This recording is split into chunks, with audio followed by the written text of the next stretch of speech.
Jack Armstrong, the All-American boy, is on the air in person. Fellows, girls, hang on for thrills. Wheaties bring you a story of champions in action. Today, we're calling the roll of champions of the airways, of champion transport pilots who fly their great transport planes across America. First, Jack Knight, crack million-mile pilot of United Airlines. And Jack Knight says, Wheaties are my dish for the next 1,000,000 miles. Number 2, David Harris, pilot of American Airlines. And David Harris says, whenever I want a big breakfast that hits the right spot and tastes well, just lead me to Wheaties and I'll show you some real action. Number 3, Jimmy Garrigan, top-notch pilot of the Transcontinental Western Airways, Lindbergh Line. And Jimmy Garrigan says, try that sky-high $1 million Wheaties dish yourself. You'll agree that Wheaties taste great. Yes, and there are more, lots more. Some of America's greatest sky aces of today say Wheaties are the dish they like to eat.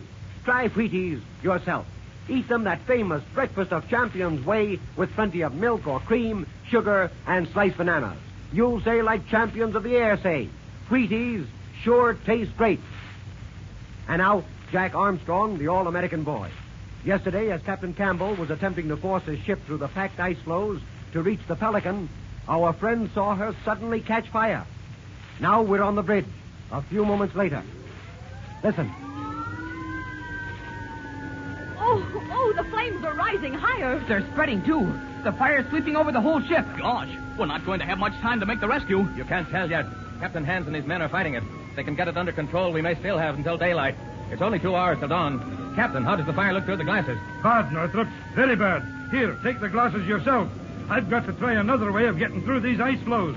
We'll have to make it somehow. Oh, it's dreadful. We're so close and we can't lift a hand to help. We will before we're through. Yes, there's got to be a way. If the captain can't drive the ship through the floes, we'll have to try something else. What can we try? I don't know yet, but we'll think of something. How does the fire look now, Professor? It's getting worse. The men are working like mad on deck, though. I believe they're starting the pumps. They'll never get that fire out. It's got too much of a start. True, Billy. A fire on board ship is a terrible thing. If we could only get over there and fight with them. Yeah. I'd rather be there than be here watching. They're doing their best. They'll check the fire if it's humanly possible. Can you see Captain Hans? Yes. I can't keep track of him, though. He seems to be everywhere at once. He got those men organized amazingly fast. He'll never give up no matter what the odds are. No, you can certainly say that for him. Captain! Gee, Mrs. Northrop. Oh, Jack, here you all are. Tell me quickly what's happened. First, there was that terrible crash. Then I heard an explosion way off. It was the Pelican, Margaret. She's caught among the ice floes. We're trying to rescue her. Look there. Oh, dear, she's on fire, too. How awful. Oh, I just happened to think. What if the heat of the fire loosens the ice floes around her? She'd sink, wouldn't she? I'll say. Gee. I don't believe it could happen for some time. Professor, what do you think? Can't you see it better now, how she's fixed? With the flames making it lighter? Yes, Jack. The floes seem to be wedged in tight all around her at the waterline. They even seem to have lifted her a bit. She's resting high. I believe they'll hold her till she burns nearly down to them. If they're that tight, I don't see how we'll ever get through them to reach her. Oh, how can we hope to anyway with all that ice between us? The captain's going to try to plow through it, Margaret. Oh, gracious, I don't believe it's possible. Just look at it. And there's far more underwater than we can see. I know. It's almost a hopeless effort. And I believe the captain knows it, but he won't give up. Gee, how's the fire now, Professor? Still getting worse. The men can't get the upper hand, but they're checking it all they can. Hey, we're due for another bump. Hang on. Not for another minute. We're moving so slow, it'll take... Hey, look out!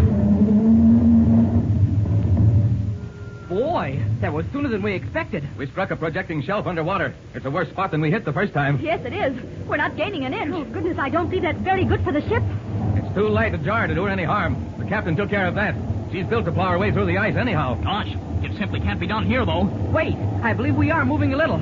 Say, we are at that. Well, of all things. The ice floe in front of us is loose. We're pushing it aside. By Jove, yes. The captain chose better than we thought. But look how far we have to go, and it seems to be terribly solid up there ahead. There are probably quite a number of open gaps of water between here and the Pelican. If we can once get the whole pack to shifting, we may break through. Yeah, and every little bit we gain is so much...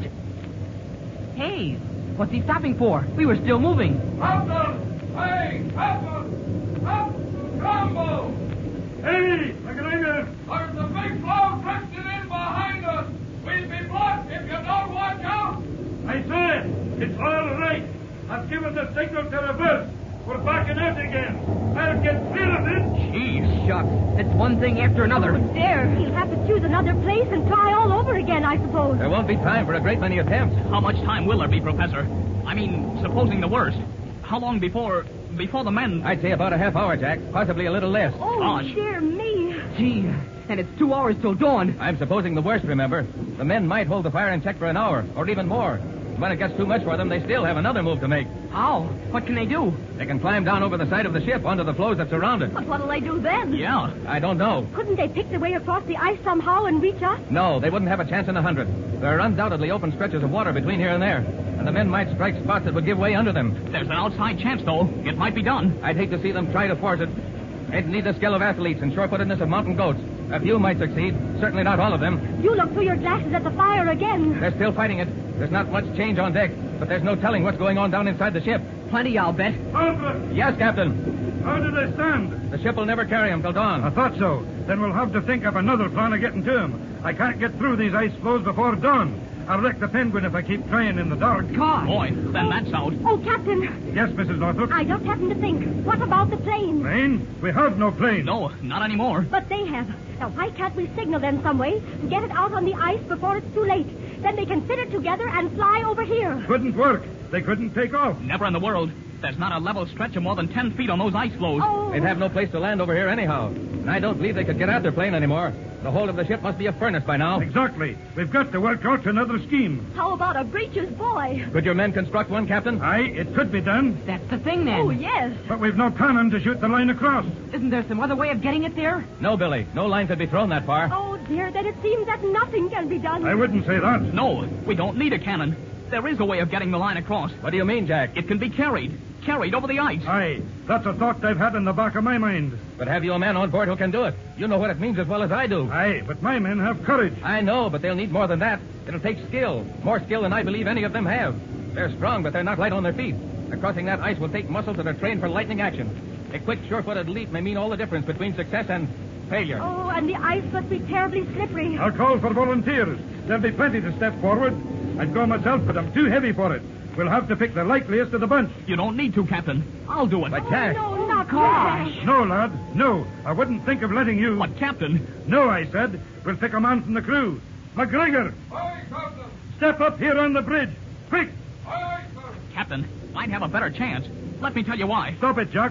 I'll not listen to it. But I'm lighter than any man in your crew. The ice would support me better. Yeah, and me too. We could go together. That'd double our chances. No, Billy. It's a one-man job. It'll not be either of yours, I tell you. Wait, Captain. Lightness would be a strong advantage. There'll be spots where the ice is weak. Don't you side in with them, Northrop. I don't mean to, but I'm light. Rather than see Jack or one of your men try it, I'll make the attempt. No, Northrop. But I'd know what to watch for. That wouldn't get you there. You're not spry enough, Northrop, any more than I am. And you know it. You'd only waste time as I would. I wouldn't waste time, Captain. That will do, Jack. Captain, what is it, sir? McGregor, I want you to call the crew together as fast as you can. Line them up on deck. I'll talk to them. We've got to have a man among them that'll... Captain, wait, please. I've got to tell you something. You're saying I can't go because you're thinking only of me. But I'm only one, compared with 24 men in danger on the Pelican. They're the ones you have to think of. But, Lord... I've got a better chance of getting to them than anyone on board. I know I have. And the best chance is the one we've got to take. I'm trained as an athlete. I'm light and I'm fast. And I know how to jump. He's right, Captain. You saw him on the football field. And the athletic carnival, too. Please, Captain, please let me go. One try is all we may have. And it's wrong not to use your best bet. By Jove, Captain. That's a powerful argument. Aye. Let him go, Captain. The way he's trained, he'll have better than an even chance of making it. If he doesn't, I'm the second best bet, and I'll follow him. And a boy, Billy. Captain. So then, lad. I can't refuse after what you've said. Boy, that's the way, right, good. Captain. You're right, Captain. I've got to start quick. You shall. McGregor, you've heard it all. Aye, Captain. The lad can do it if anyone can. He'll need a line that will stretch across. It'll need to be strong, but it's got to be light as well. We want to put as little drag on him as possible. I know just the one, sir. It's in the deckhouse storeroom. Get it then. Bring it to the starboard rail forward. And start the crew working on the breeches buoy as fast as they can. Get the pulleys and lines and rig our end well up on the forward mast. You've got all you need? We have, sir. And there'll be no delay. The men will turn to with a will. We'll have her fast and ready by the time Jack gets the line across. Quick then. Get started. Bring the lad a pair of spiked shoes from my locker. He'll need them on the ice. Aye, aye, sir. All hands report to the main deck storeroom. Take a line, men, and work to be done. All right, Jack. We'll go below to the deck. untie your shoes. McGregor will be back with another pair. Don't you have to bring the ship around? She swung around by herself. We're broadside to the ice. The fenders are touching it. Sure. I can climb over the side and step right down on it. Aye, and the wind will keep us as we are. Gee, I wish I could go along. One's enough, Billy. Your turn will come if Jack has trouble on the way. I won't. I'm going to get there. You've got me believing you will, lad, or I still wouldn't let you make the attempt. I'll not tell you what to think of your pluck or your spirit, but our prayers will go with you every step of the way. Oh, I should say. Right you are. Indeed they will. If only I'm not too late.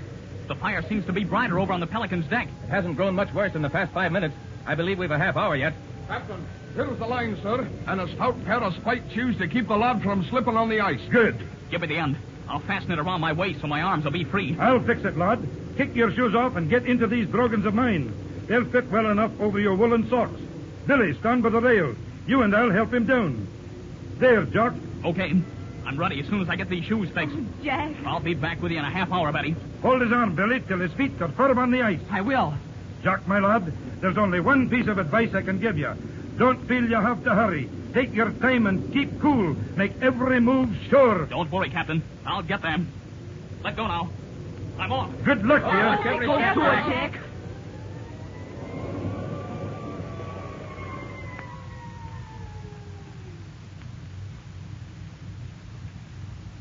So Jack starts his perilous trip over the ice. Will he reach the Pelican safely? Will he reach the doomed ship in time to save Captain Hands and the crew?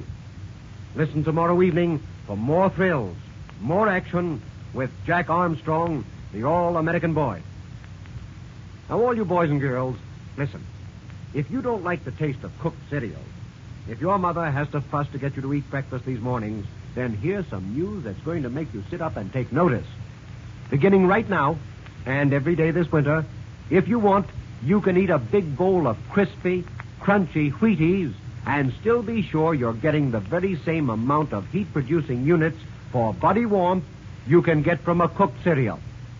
Now, here's the reason why.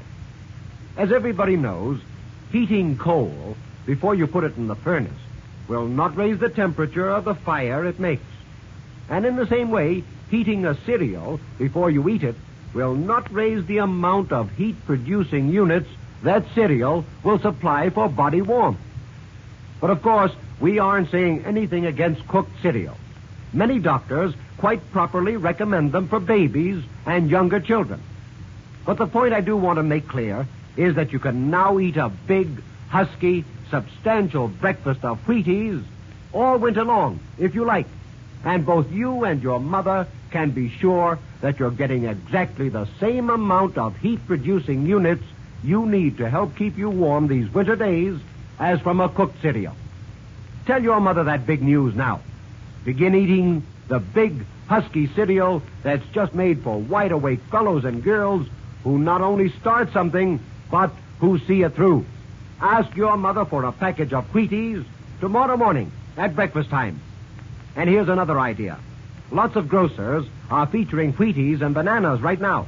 Ask your mother to get some of both so you can eat that swell-tasting combination for breakfast. Have you tried Wheaties? They're whole wheat with all of the bran. Won't you try Wheaties? For wheat is the best food of man. They're crispy, they're crunchy the whole year through. Jack Armstrong never tires of them, and neither will you. So just buy Wheaties, the best breakfast food in the land. This is David Owen saying goodbye for Jack Armstrong and the makers of Wheaties, and wishing every fellow and girl listening in the very best and happiest of New Year's. Have you tried Wheaties? They're whole wheat with all of the bran. Won't you try Wheaties? For wheat is the best food of man. They're crispy, they're crunchy the whole year through. Jack Armstrong never tires of them, and neither will you. So just buy Wheaties, the best breakfast food in the land.